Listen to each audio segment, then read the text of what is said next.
Welcome back. आपण पाहतो आहोत SSC बोर्डाचा 10वीचा इतिहासाचा 7वा धडा स्पोर्ट्स अँड हिस्ट्री. त्याच्यामध्ये एक्सरसाइजच्या खाली एक क्वेश्चन आहे, शॉर्ट नोट्स टिपा लिहा. त्याच्यामधला हा क्वेश्चन टॉईज अँड फेस्टिवल्स, मराठीमध्ये त्याला म्हटलेलं आहे खेळ आणि उत्सव.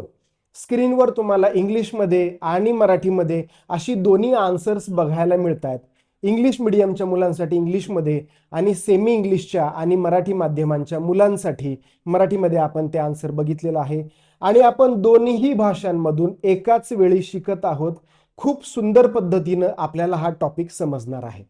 ठीक आहे, बरं चला. दुसरी सूचना तुमच्यासाठी अशी आहे की ज्यांनी 10वीच्या बोर्डाचा हा सिलेबस डिझाईन केला त्या लोकांना असं वाटलं की अरे मुलं बिचारी 10वीचं त्यांना बोर्डाचा पेपर द्यायचा आहे, मुलं आधीच त्रासात आहेत, आधीच मुलं टेन्शनमध्ये आहेत, आधीच मुलं प्रेशरमध्ये आहेत, अजून त्यांचं प्रेशर कशासाठी वाढवायचं. त्यामुळे त्यांनी असा विचार केला की आपण काही काही अत्यंत सामान्य अत्यंत सोपे धडे देऊन टाकू, एकदम सिंपल, पोरं पण खुश होतील. चला, त्यासाठी त्यांनी दिलेला हा धडा स्पोर्ट्स अँड हिस्ट्री एक सोपा धडा आणि त्यातला अत्यंत महासोपा प्रश्न, टॉईज काय, टॉईज आणि फेस्टिवल्स. ठीक आहे, घ्यायचा एकदम सोपे.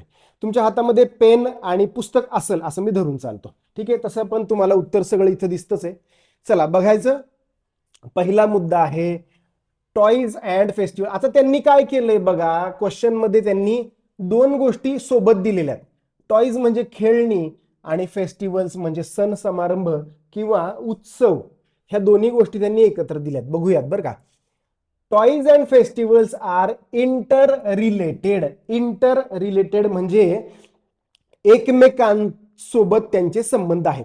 म्हणजे टॉईजचा फेस्टिवल सोबत संबंध आहे आणि फेस्टिवल्सचा टॉईज सोबत संबंध आहे. कसा? अरे तेच तर बघायचं आहे ना आपल्याला. बघा चला. सिन्स एन्शियंट टाइम, एन्शियंटचा मराठीमध्ये अर्थ आहे प्राचीन काळापासून. इतिहासाचे 3 कालखंड माहिती आहे ना, त्या प्राचीन काळापासून खेळांचा आणि इतिहासाचा खेळांचा आणि फेस्टिवल्सचा संबंध आहे. बघा बरं का कसा. विविध संस्कृतीमध्ये आणि धर्मांमध्ये उत्सव प्रसंगी विविध खेळण्यांच्या साह्याने सजावट केली जाते. सजावट म्हणजे डेकोरेशन केलं जातं. लहान मुलांना खेळण्याचं वाटप केलं जातं. सॅन्टा क्लॉज नाताळमध्ये मुलांना खेळणीच देऊन जातो. ख्रिश्चन धर्मामध्ये, ख्रिश्चन संस्कृतीमध्ये एक फिक्शन कॅरेक्टर आहे, एक इमॅजिनरी कॅरेक्टर आहे सॅन्टा क्लॉज. तर असं म्हणतात की तो क्रिसमसला येतो आणि मुलांची जी विश असते की मग मुलं काहीतरी चिठ्ठीमध्ये लिहून ठेवतात आणि मग तो सॅन्टा क्लॉज ती चिठ्ठी बघतो आणि ती त्यांना ती वस्तू काय खेळणं असेल काय जे काय असेल ते त्यांना देतो.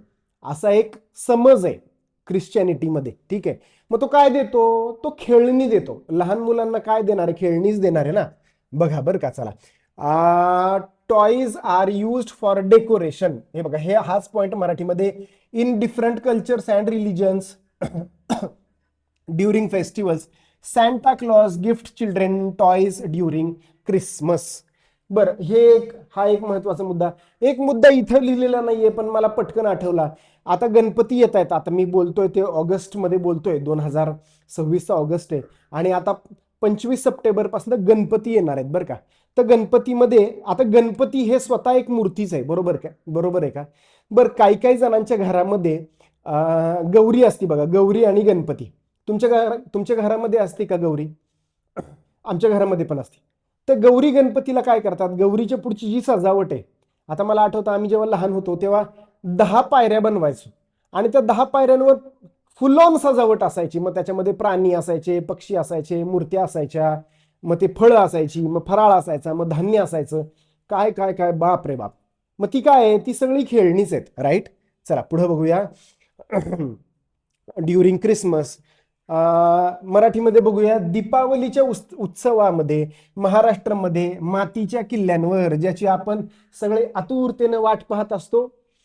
तुम्ही काय, आम्ही पण वाट पाहत असतो. आता आम्ही एवढे मोठे घोडे झालो, घोडे नाही झालो, माणसंच झालो. आम्ही एवढे मोठे झालो तरी आम्ही सुद्धा किल्ला बनवायची वाट पाहतो. आम्ही आत्ता सुद्धा किल्ला बनवतो, दरवर्षी आम्ही किल्ला बनवतो बरं का. तर त्या किल्ल्यांवर शिवराय, छत्रपती शिवाजी महाराज आणि सैनिकांच्या प्रतिमा ठेवल्या जातात. बरोबर आहे का? ती खेळणीच असतात ना, वेगळी वेगळी खेळणी असतात. महाराज असतात, तो बंदूकवाला माणूस असतो, तलवार वाला माणूस असतो, बाजी प्रभू देशपांडे असतात, एक हंडेवाली बाई असती, एक विहीर असती, मडक्यानी ती गुहा बनवायची, त्याच्यामध्ये वाघ ठेवायचा किंवा सिंह ठेवायचा, किंवा कुस्ती करणारे, किंवा बुरुजावर थांबलेला असा काय म्हणतात त्याला द्वारपाल वगैरे असतो.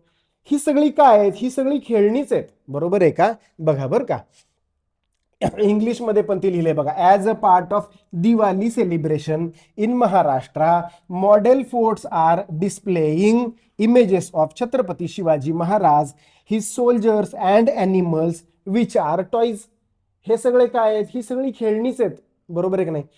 मला तर आठवतं लहानपणी, माझ्या लहानपणी इतकं सुपर एक्सायटेड असायचो ना, दिवाळीच्या 2-3 महिने आधीपासून ते इमॅजिन करत मी तर स्केच वगैरे पण करायचं की मी आता ह्या वर्षी हा किल्ला बनवणार आहे, त्या वर्षी तो किल्ला बनवणार आहे.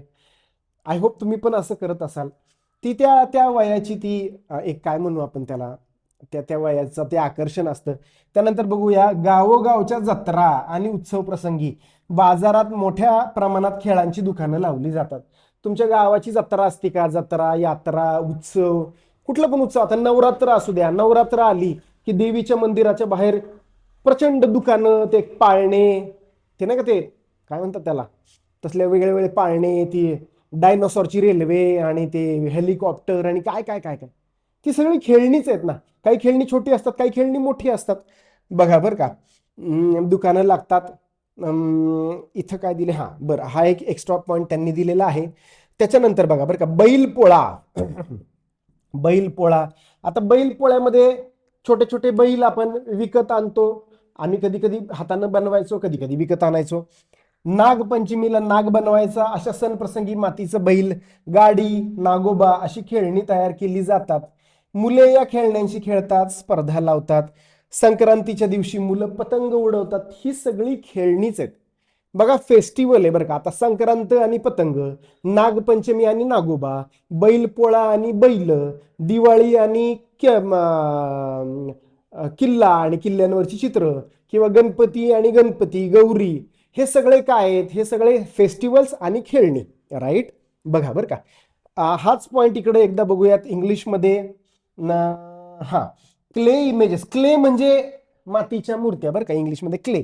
क्ले इमेजेस ऑफ स्नेक्स, नाग, बुलक्स, बैल are sold during festivals like Nagpanchami and Bailpola मध्ये ते हे केले जातात, विकले जातात. किती सिंपल आहे ना कनेक्शन. तुम्ही ह्या उदाहरणामध्येच 2 पॉईंट देऊ शकता, बाकी 1 पॉईंट गणपतीचा, 1 पॉईंट दिवाळीचा, आणि एक पॉईंट असलेल्या एन्शंट. आणि हे आत्ता नाही, फार प्राचीन काळापासून या गोष्टी चालत आलेल्या आहेत. बरोबर आहे का? बरं, याच्यामध्ये तुम्ही इथे एक गोष्ट नोटीस केलेली आहे का? तुमच्या गाईडमध्ये पण आहे बरं का. खूप महत्वाची, बोर्डासाठी तर खूप महत्वाची टिप आहे. अनेक मुलांनी ही चूक करताना मी बघितलेलं आहे. मुलांना कळकळीची विनंती आहे, तुमच्यासाठीच आहे, तुमच्याच भल्याच आहे. बघा बरं का, की ना क्वेश्चन असतो का नाही, क्वेश्चन, त्या क्वेश्चनला आता हे जे आन्सर लिहिलेलं आहे, ही टिप बोर्डामध्ये अत्यंत महत्वाची आहे. बघा बरं का, आता आन्सर लिहिताना अनेक लोक काय करतात, पॉईंट आहेत ना, इथं 1 2 3 4 पॉईंट देतात, पण ते माझ्या बुद्धीला काही पटत नाही. बघा बरं का पटत नाही तेही सांगतो. आपले जे क्वेश्चन्स असतात का नाही, ते क्वेश्चन्स नंबरमध्येच असतात ना, 1 2 3 4 5 6 7 8 9 10, किंवा त्याचे जे सब क्वेश्चन्स असतात ते पण नंबर्समध्येच असतात ना, 1 2 3 4. मग आन्सर मध्ये, म्हणजे क्वेश्चन जर नंबर्स मध्ये आहे, तर आन्सर सुद्धा परत नंबर्स मध्येच देण्यात काय पॉइंट आहे सांगा बरं. त्यापेक्षा मला असं वाटतं की आन्सर आहे ना, ते तुम्ही जे पॉइंट्स देणार आहेत ना, ते तुम्ही ABCD असे पॉइंट द्या, किंवा रोमन 1, रोमन 2, रोमन 3, रोमन 4 असे पॉइंट द्या. आणि मुलांनो, बुलेट पॉइंट तर तुम्ही अजिबात देऊ नका. तुम्हाला गंमत सांगतो, तुम्ही बुलेट पॉइंट दिले आणि तुम्ही एका प्रश्नाचे 10 जरी पॉइंट लिहिले, तरी बोर्ड त्या 10 बुलेट पॉइंटला एकच पॉइंट कन्सिडर करतं, फक्त अर्धा मार्क मिळेल. हा बोर्डाचा नियम आहे. लक्षात आलं? आय होप हा मुद्दा तुम्हाला समजला असेल, आणि एकाच वेळी इंग्लिश आणि मराठीमधनं बघितल्यामुळं सुद्धा तुम्हाला तो मुद्दा अजून चांगल्या पद्धतीने समजला असेल असं मी समजतो. काय वाटतंय तुम्हाला कमेंटमध्ये नक्की कळवा. तुम्हाला साध्या सोप्या मराठी भाषेमध्ये शिकवलेलं समजतंय का तेही मला सांगा. एखादा टॉपिक अडतोय, एखादा टॉपिक समजत नाहीये, सोपा करून सांगायचा आहे. कमेंटमध्ये सांगा, 2 दिवसामध्ये आपण तो व्हिडिओ त्या ठिकाणी तयार करायचा प्रयत्न करू. चला, या व्हिडिओमध्ये इतकंच. या धड्याची प्लेलिस्ट आहे, त्या प्लेलिस्टमध्ये सगळे या धड्याचे क्वेश्चन्स आहेत आणि अशा सगळ्या धड्यांच्या प्लेलिस्ट आहे आणि त्या प्लेलिस्टमध्ये सगळ्या धड्यांचे सगळे क्वेश्चन्स आहेत. ठीक आहे, बोला अजून काय सेवा. या व्हिडिओमध्ये एवढंच. भेटूयात एका नवीन व्हिडिओमध्ये. तोपर्यंत धन्यवाद. मंडळ आपलं आभारी आहे.